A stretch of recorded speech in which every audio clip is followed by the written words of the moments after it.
बढ़िया। भक्ति के सागर में हम निमग्न हैं। भक्ति एक ऐसा आधार है, किसी भी संप्रदाय में देख लीजिए, किसी भी आमना में देख लीजिए, आज तक बिना भक्ति के उसे मुक्ति और भुक्ति की प्राप्ति नहीं हुई।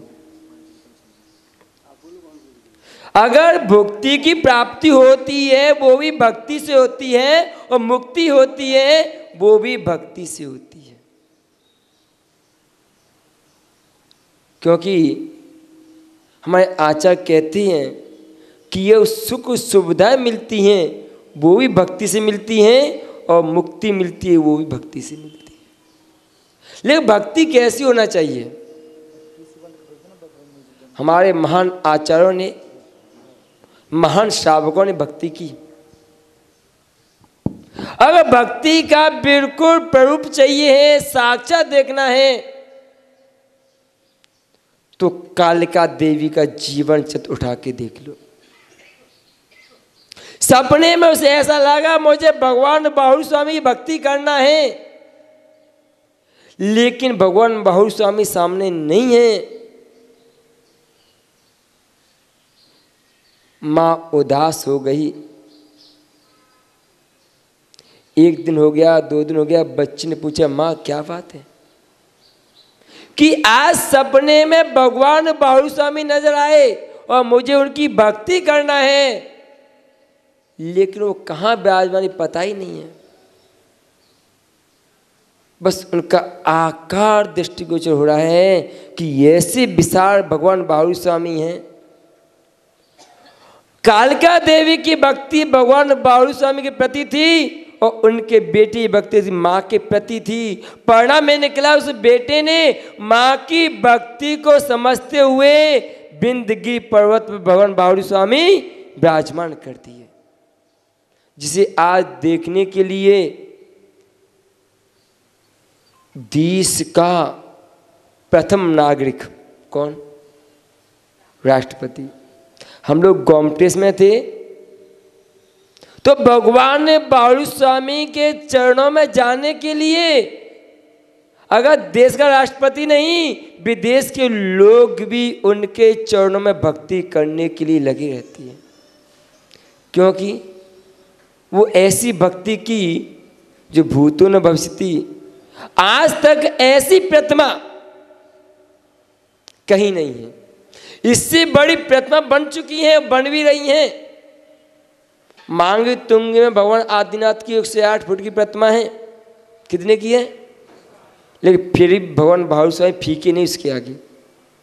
अभी अष्टापद में 151 फुट की प्रतिमा बन रही है भगवान मूषकनाथ की, लेकिन जो भगवान बाहुल स्वामी कला है वो कहीं आने वाली नहीं है, क्योंकि सभी ने प्रतिमा बनाने पैसा लिया है। जब वो कारीगर प्रतिमा बना रहा था तो उसके मन में लोभ आ गया। उसने चामुंडराज से कहा कि जितना पत्थर निकालूंगा उतना सोना लूंगा। हाँ, जितना पत्थर छेनी से थोड़े से जो कला में निकलेगा उसे तौल को तो सोना लूंगा। चामुंडराज ठीक है मैं उतना ही सोना दूंगा। चामुंडराज ने कहा मैं उतना ही सोना दूंगा, लेकिन उसके मन में और लोभ आ गया। तो उसने कहा कि मैं तुम्हें दुगना सोना दूंगा, लेकिन काम करो। लेकिन उसके औजार चलते नहीं, तो उसने माँ से कहा माँ मैं इतना अच्छा कारीगर हूं, फिर मूर्ति बन क्यों नहीं रही मेरे से? वो कला क्यों नहीं निकल रही? तो माँ ने कहा देख बेटा, एक बेटा अपनी माँ की इच्छा पूर्ति करने के लिए सोना दे रहा है और एक बेटा सोना ले रहा है, तो मैं क्या करूं माँ? क्या अगर तेरी भक्ति है, तेरी कुछ भी भक्ति हो भगवान के प्रति, माँ के प्रति, तो तू इसे कुछ भी मत ले, तेरी कला निखर के सामने आएगी। अगले दिन चर्चा का विषय बन रहा था। इधर चामुंडराज सोच रहा था मैं कल सुबह आचार्य महाराज के पास जाऊंगा, उनसे कहूंगा कि कारीगर को जितना सोना चाहिए, जितना धन चाहिए उतना दूंगा, लेकिन मूर्ति बना। उधर कारीगर सोचता है कि मैं गुरु के पास जाऊंगा, गुरु से कहूँगा मुझे कुछ भी नहीं चाहिए, मैं फ्री में मूर्ति बनाऊंगा। दोनों मन विचार करके आचार्य भगवान नेमिचंद सिद्धांत चक्रवर्ती के पास पहुंचे। चामुंडराय सेनापति बोला, भगवान ये कारीगर जितना धन लेना चाहता है उतना धन मैं इसको दूंगा, लेकिन मूर्ति बनाई। जैसे उसने बात कही, कारीगर ने हाथ जोड़ी कि नहीं, मैं कोई धन नहीं चाहिए मुझे बस अपनी कला को दिखाना है, वो भी भक्ति के साथ। और उसने उस मूर्ति के अंदर सबसे बच्चे की चेहरा दिखाया, जो मुस्कुराता हुआ चेहरा है। आप गए कभी? नहीं गए तो जीवन में 2 काम जरूर कर लेना, कुछ मत करना। ये गज की यात्रा, ये गोमटेश की यात्रा। भाई कुछ मत करना, गज बंद यात्रा मत करना, बिल्कुल मांग तू यात्रा मत करना। जीवन में 2 यात्रा कर लेना। हाँ,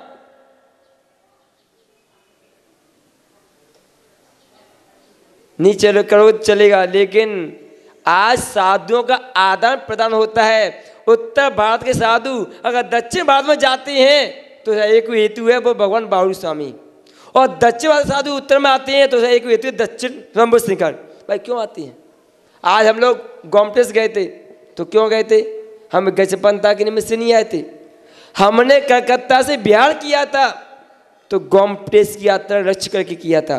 वो बात अलग है, गजपंथा मांग तुंगे बीच में पड़े करे, लेकिन रच गया था गोमटेश बाहुली। अगर दक्षिण भारत कोई साधु अगर उत्तर भारत में जाता है उसका लक्ष्य होता है संबित शिखर की यात्रा।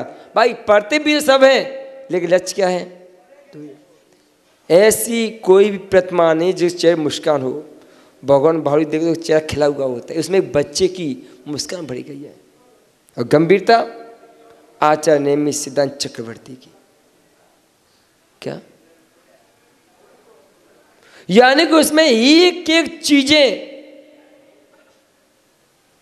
जब मेरे क्या बताऊं, 2 प्रतिमा ऐसी हैं जब मैं उनकी चर्चा करता हूं उनको पूरा देश में सामने आता है। ये भगवान बाहुली स्वामी, एक जहाजपुर के मुंशीवदत्त भगवान। जब भी मैं कहीं मुंशीवदत्त चर्चा करता हूं तो पूरी जहाजपुरी प्रतिमा सामने अंकित हो जाती है, और जब कहीं भगवान बाहुली की चर्चा करता हूं तो पूरी प्रतिमा सामने आ जाती है। बाकी तो नहीं आती। अब भगवान क्यों नहीं आती? भगवान जा रहे उसके अंदर वो कला। एक आप कभी जहाजपुर गए होंगे और नहीं गए तो हो क्या हो, एक एक उंगली वहाँ की देख लीजिए भगवान की, उनके गाल देखिए। मैं कहता हूँ लोगों से कि जब बच्ची शादी होती है ना तो लड़की को देखने आते, क्या देखते हो? उसकी नाक, आँख, कान, गाल, मुंह, होठ, उंगली, हाथ देखती हो ना? देखती हो ना? क्यों देखती हो? हैं? और काली रोटी तो ले नहीं क्या? हैं? अंधी तो लोगे नहीं क्या? हम एक सादा जीवन जीने के लिए हम अपने बच्चे की शादी करते, लड़की को देखने के लिए उसका पूरा सर्वांग देखते हैं, संसार के सुखों के लिए। किसके लिए? अगर एक बार आपने भीतराग भगवान के सर्वांग को, एक एक हुनर को, एक एक अंग को देख लिया तो आपका जीवन सार्थक हो जाएगा। आपको अन्य जाने की आवश्यकता नहीं पड़ेगी।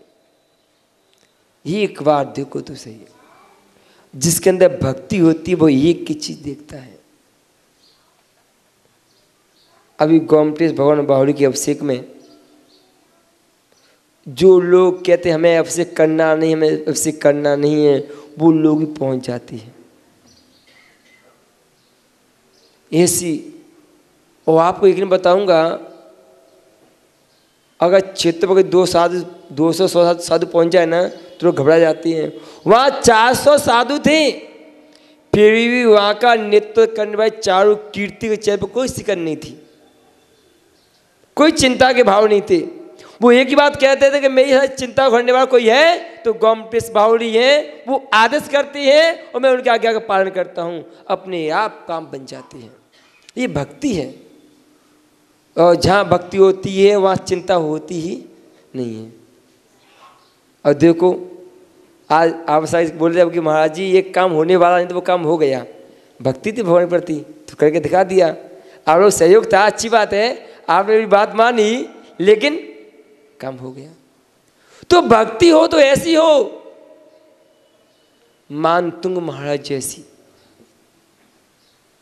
एक नहीं दो नहीं 48 तालों के अंदर बंद कर दिया, जंजीरों से जकड़ दिया। और जैसे उन्होंने अपने आराध्य इष्ट देव का स्मरण किया, 48 काव्य पढ़े, एक एक काव्य पर एक एक ताला टूटता चला गया और 48 काव्य पढ़ 48 ताले टूट गए। बाहर आ गए जेल से, लोगों ने देखा, सैनिकों ने देखा, फिर बंद कर दिया, फिर बाहर आ गए, आके चौथे बैठ गए। ऐसा कई बार हो गया। तो सैनिकों ने राजा के पास खबर पहुंचाई कि महाराज जिस नगनधारी साधु को आपने बंदी बनाया है वो पुनः पुनः बाहर आ जाता है। तो ऐसे कैसे, इतने मजबूत ताले लगे हुए हैं, इतनी मजबूत जंजीर जकड़े हुए हैं, फिर बाहर कैसे आ गए? तो राजा कि चलो मैं चल के देखता हूं। राजा ने कहा पुनः बंद करो 48 तालों के अंदर, पुनः बंद किया गया और पुनः ताले टूट गए। उनकी भक्ति को देखकर राजा इतना प्राप्त हुआ, इतना प्राप्त हुआ कि उनके चरण नतमस्तक हो गया, माफी मांगने लगा कि आप वास्तव में सच्चे साधु हो जिनको मैंने बंदी बनाया। धिक्कार है मेरे जीवन पर, मैंने ऐसे योगी को, ऐसे धर्मात्मा को, ऐसे संत को जो अचिंत्य फल को देने वाला होता है उसको बंदी बना दिया। भक्ति थी आदिनाथ की प्रति, तो भक्तामृत रच गया। कल आपने नाटक देखा था सेठ धनंजय का, क्या देखा था? सतीश जी आप पूजा कर रही हो ना, ये पता चल जाए कि घर में चोरी हो गई है तो क्या करोगे? ईमानदारी से बताना, क्या करोगे? मंजू पाड़े, महाराज मुझे जाना है, मैं कैसे घर पे नहीं गई हूं, क्या कहोगे? है ना, घर में चोरी हो गई, भाई घर पे जाना है। यहां तो ऐसे काल हो गया कि बेटे को सांप काट गया, वो भी ऐसा बिसेरा नाग जिसके फुंका मारने व्यक्ति मर जाता है। ऐसे ही नारद बच्चों को ढस लिया। सेठ मंदिर पूजा कर रहा है, भक्ति में तल्लीन है। सेठा ने कहा पड़ोसियों से आप जाओ, सेठ मंदिर में बैठे होंगे, उनसे कहना कि आपके बच्चे को सांप ने डस लिया है, सेठ जल्द जी आ जाएंगे। पड़ोसी लोग गए, पहुंचेगा सेठ जी आपके बच्चे को कालिया नाग सांप ने डस लिया है, वो मरणासन अवस्था में है, आप जल्दी चलो। गया क्या सेठ? आप जाओगे ना? बताओ एक बात ईमानदारी से बताना, आप समोसा में बैठे हुए झूठ बोलोगे पाप लगेगा, सच बोलोगे पुण्य लगेगा। अगर आपका ऐसी घटना घट जाए तो ऐसे कितने लोग हैं जो समोसा में बैठे रहेंगे? तो आपकी भक्ति सच्ची नहीं, इसका मतलब झूठी भक्ति है आपकी। कैसी भक्ति है? कैसी भक्ति है? बुरा मत मानना, सच्ची बोलूंगा तो। अगर पता चल गया सेठ धनंजय को, लेकिन कोई फर्क नहीं पड़ा। और लोग भेजे कि आप जाओ, आपकी बात मानते हैं, आपकी बात सुनेंगे, आएंगे। और लोग भेजे, लेकिन सेठ वापिस नहीं गया। सेठ रानी बच्चों को लेके आई। कैसा निष्ठुर बाप है, कैसा निर्दयी बाप है, कैसा दुष्ट बाप है। बेटा मरणासन पड़ा हुआ है, बेटे को देखने की फुर्सत नहीं है, एक नजर बेटे को देख नहीं सकता। सवाल अपने बेटे को, मर गया ये तो। कुछ भी नहीं बोला। बोला क्या? बंधुओं भक्ति करो तो ऐसी करो कि जीवन इतिहास बन जाए हमारा। आपके कोई इतिहास नहीं है क्या किसी का? तो रचो इतिहास फिर। कई सदियों बीत गई होंगी, लेकिन वो नाम चलता रहेगा कब तक? जब तक ये पंचम काल चलेगा।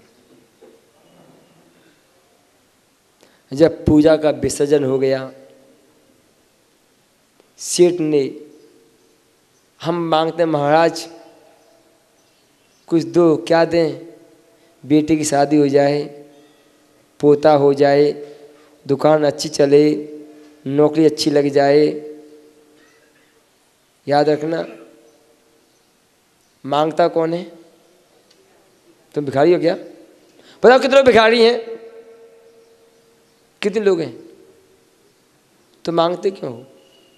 मांगो तो ऐसा मांगो जो आज तक किसी ने नहीं मांगा हो। किसी ने क्या, हमने ही खुद नहीं मांगा हो। क्या मांगना है?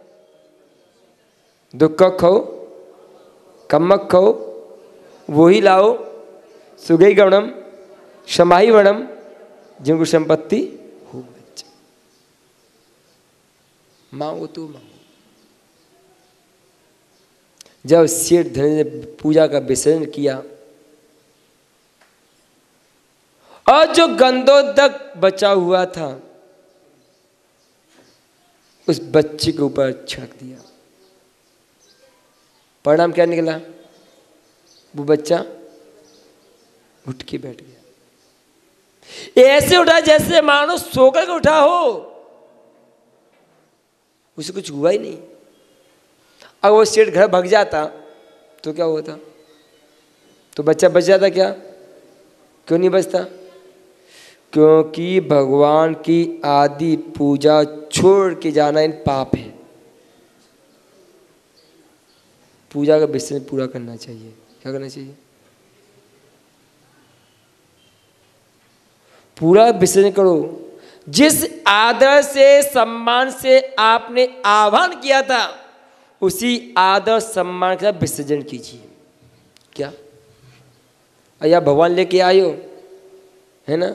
जब तक भगवान मंदिर विराजमान न हो जाए तब तक डेली पूजा करने आना है। आपने आह्वान किया है और विसर्जन कब होगा? जब भगवान मंदिर में विराजमान हो जाएंगे। ये तो रोज का विसर्जन है, अभी पूर्ण विसर्जन नहीं हुआ। जैसे ही सेठ ने उस गंधोदक को बच्चे को बढ़ाना, बच्चा उठ के खड़ा हो गया और उसने ऐसी भक्ति की भगवान की कि बिसा पहाड़ स्तुति लिख दिया। भक्ति, भक्ति देखना है मनोवती की देखो, उसके यहाँ पे गज मोती रखी रहती थी। क्या? और एक बार उसने नियम ले लिया कि मैं बिना दर्शन के पानी नहीं पीऊंगी।